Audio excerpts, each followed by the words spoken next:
Have you ever wondered why sometimes the harder you try, the less you achieve? It's a paradox that leaves many of us scratching our heads. We've been conditioned to believe that success is a direct result of our efforts, and that the harder we work, the more we'll achieve. But sometimes it seems like the universe has a different plan. Consider for a moment the image of a clenched fist. When we're holding on so tightly to our dreams and goals, it's as if we're trying to hold water in our hand. But the tighter we squeeze, the more it slips through our fingers. Now imagine relaxing your grip. The water stays, doesn't it? This is the paradox of success. Sometimes our relentless pursuit of it can actually push it away. We're so focused on the goal, so intent on reaching it, that we lose sight of the journey. We forget to savor the moments, we forget to learn from our failures, and we forget to appreciate the small victories. But what if we learn to let go? What if we stop trying to control every aspect of our journey towards success, and instead embrace the uncertainty, the unknown? What if we trusted ourselves and the process enough to know that even if we let go, we're still moving forward? This is not to say that we should abandon our dreams or stop putting in the effort. No, it's about understanding that there's a difference between giving up and letting go. Giving up means admitting defeat. Letting go, on the other hand, means surrendering to the process. It's about releasing the stress, the anxiety, the fear of failure that often comes with relentless pursuit. So, if you've been pushing and pushing with no results, maybe it's time to consider a different approach. Maybe it's time to let go. And who knows, the exact second you give up, your entire life could transform. Let's dive into this unconventional wisdom and see why. You've probably heard the phrase, let it go. But what does it really mean when it comes to success? Well, the idea of letting go is often misunderstood. It doesn't mean giving up on your dreams or ambitions. No, it's about releasing the need to control every outcome. Imagine this, you're holding a handful of sand. If you grip it too tightly, it starts to slip through your fingers. But if you relax your hand, the sand stays put. The same principle applies to our dreams and goals.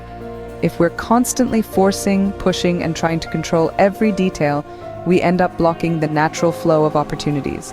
So how do we let go? It starts by understanding that success isn't a linear path. It's a journey filled with twists and turns, ups and downs. It's about trusting the process, even when things don't seem to be going our way. It's about realizing that every setback, every failure is just another step on the path to success. This idea of letting go isn't a new one. It's a fundamental principle in many philosophical and spiritual traditions.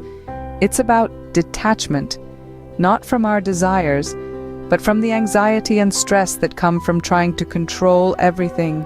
It's about accepting that there are forces at work beyond our control and trusting that things will work out as they should. Now, I know this might sound counterintuitive. After all, we're often told that we need to fight for our dreams, to push through obstacles and never give up. And yes, perseverance and determination are important. But so is knowing when to step back, to take a deep breath, and to trust in the journey. So, letting go isn't about admitting defeat. It's about creating space. Space for new ideas, for new opportunities, for growth and transformation. It's about releasing the stress and anxiety that come from trying to control every detail. And it's about opening ourselves up to the possibility of success in ways we might never have imagined. So letting go isn't about defeat, but about creating space for success to find you. Have you ever considered the idea of detaching from the outcomes of your efforts? It's a concept that seems counterintuitive, especially in a society that encourages us to constantly push for results. But let's dive into this idea a little deeper. Imagine you're planting a seed. Once it's in the ground, you don't have to stand over it, micromanaging its growth. You trust that with the right conditions, it will grow. This is the essence of the Law of Detachment. The Law of Detachment isn't about inaction, it's about taking steps towards your goals without clinging to a specific outcome. It's about understanding that you can't control everything, and that's okay. It's about trusting the process and allowing things to unfold naturally. Picture a river flowing effortlessly towards the sea. It doesn't resist its course. It doesn't try to control the path it takes. It simply flows. This is the kind of ease and flow we can achieve in our lives when we practice the Law of Detachment. It's important to note that this doesn't mean you should abandon your dreams or stop making an effort. It's about shifting your focus from the outcome to the process. It's about enjoying the journey and being open to where it might take you, even if it's not exactly where you planned. Think about it. How often have you pushed and strived for something, only to feel frustrated when it didn't turn out exactly as you envisioned? By detaching from the outcome, you free yourself from these expectations and open yourself to possibilities you might not have considered. Remember that seed we talked about earlier? By trusting the process and letting nature take its course, you allow it to grow in its own time and way. And often, it becomes something far more beautiful and robust than you could have forced it to be. By practicing the law of detachment, you might just find that success comes when you least expect it. So, why not try it? Let go of your attachment to outcomes, trust the process, and see what unfolds. You might be surprised by the results.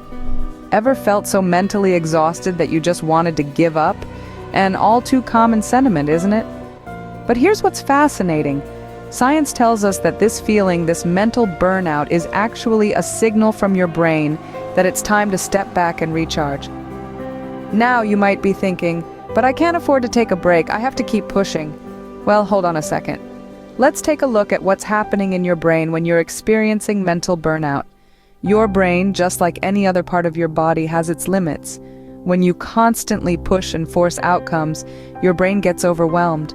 It's kind of like trying to fill a cup that's already full.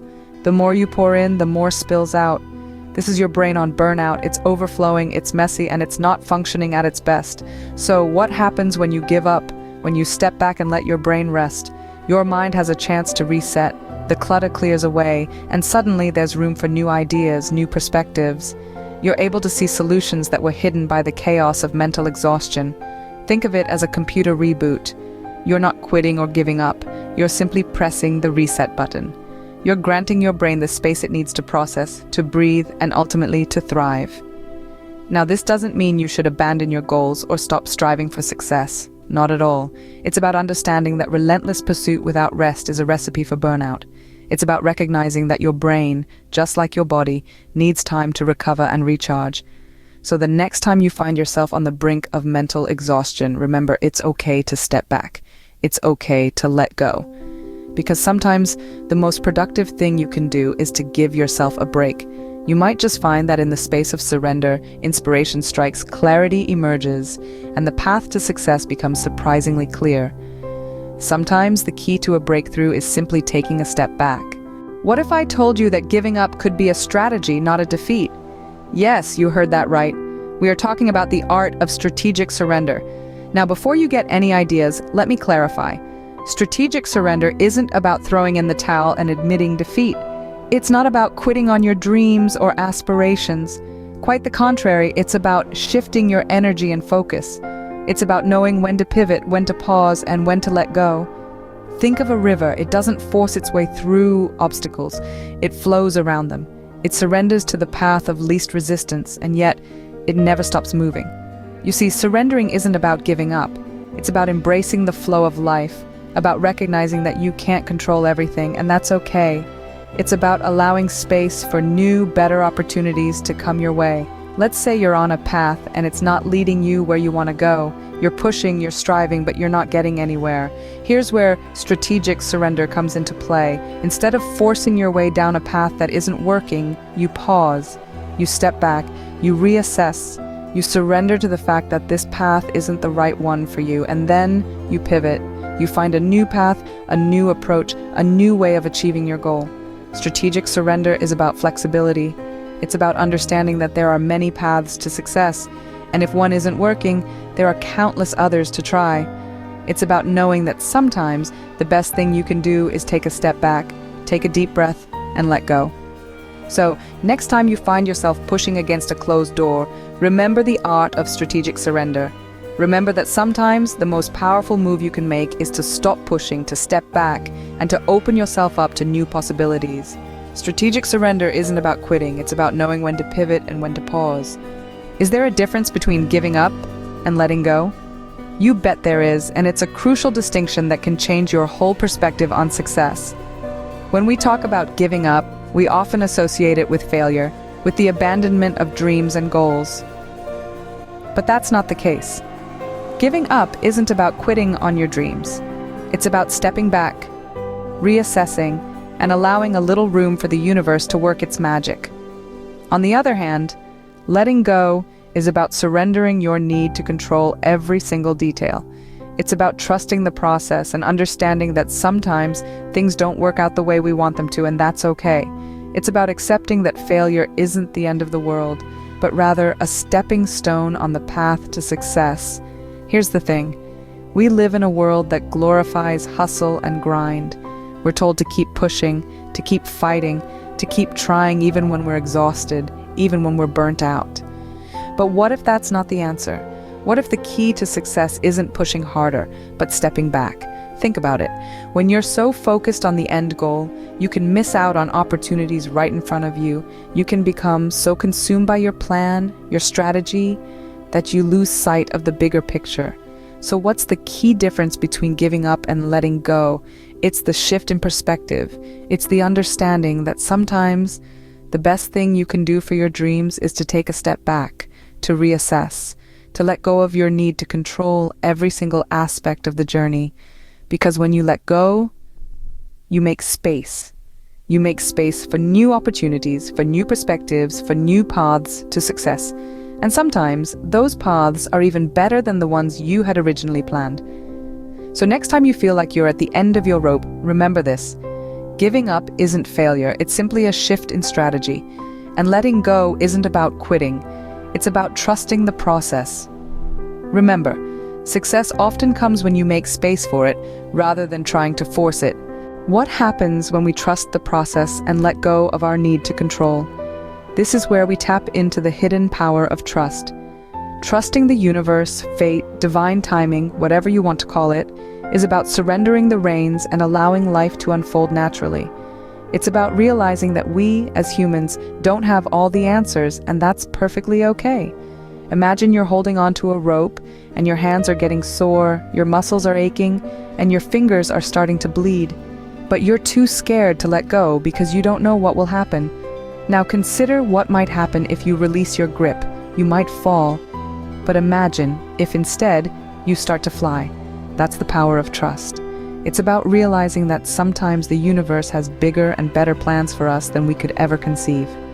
It's about embracing the unknown and understanding that every step we take, even if it's not in the direction we initially intended, is leading us somewhere. Trusting the process might sound like a leap of faith, and in many ways it is. But it's also about recognizing that we are part of a larger tapestry, that our individual threads weave into something much greater than ourselves. We may not see the full picture, but we can trust that it's there, and that every twist and turn, every knot and loop is part of our unique pattern. This type of trust can lead to unexpected success, because when we let go of our need to control, we open ourselves up to new opportunities. We become receptive to different paths that may lead us to places we never imagined. We start to see that our plans, as meticulous as they might be, are not the be-all and end-all. The universe has its own rhythm, its own ebb and flow.